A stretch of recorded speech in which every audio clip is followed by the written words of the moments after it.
په لویو ښارونو د بریدونو په دوام دا ځل طالبانو د سمنګان ولایت له سقوط وروسته په بغلان ولایت برید کړی او د دې ولایت ګڼې سیمې د وسلوالو طالبانو لاس ته لوېدلي دي. قطر کې د افغان سولې په تړاو 3 ورځنۍ ناسته به نن پیل شي. د پښتون وایس ډیرو قدرمنو لیدونکو السلام علیکم، وخت مو بخیر، ستړي مشئ. ستاسو پام راړوم تازه لنډو او مهمو خبرونو ده. دا چې طالبانو له تیرو شپږو میاشتو راوروسته تاوتریخوالي ته لا زیات دوام ورکړی او په دې موده کې د افغانستان له نیمایي څخه زیاتې ولسوالۍ نیولي او لا هم دغه ډله غواړي چې د افغانستان په یو شمېر لویو ښارونو خپله ولکه ټینګه کړي.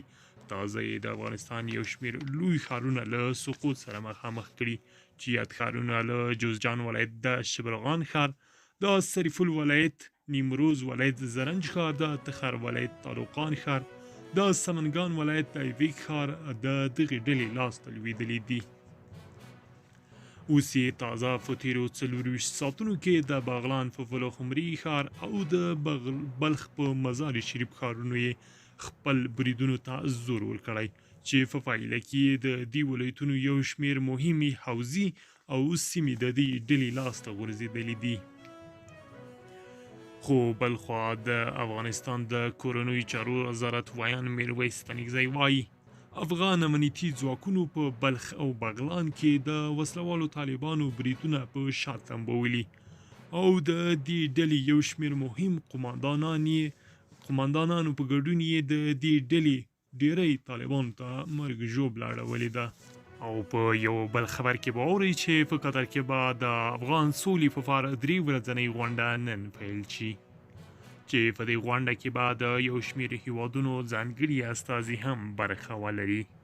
ډاکټر عبدالله په دې غونډه کې د ګډون په موخه 13 ورځ قطر ته رسېدلی دی.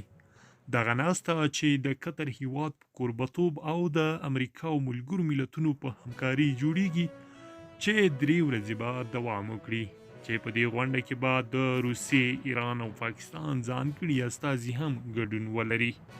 خو طالبانو لا دا نه ده روښانه کړې چې دوی به په دغه غونډه کې ګډون وکړي او که نه، چې په دې غونډه کې به د جګړې په درېدو او د دایمي اوربند په کولو او همداشان د تاوتریخوالي په کمولو بحث وشي. د پښتون وایس ډیرو قدرمنو لیدونکو له ملتیا مو مننه. که تاسو غواړئ چې له داسې مطالبو څخه ځان خبر کړئ، همدا اوس د پښتون وایس یوټیوب چینل در سره سبسکرایب کړئ.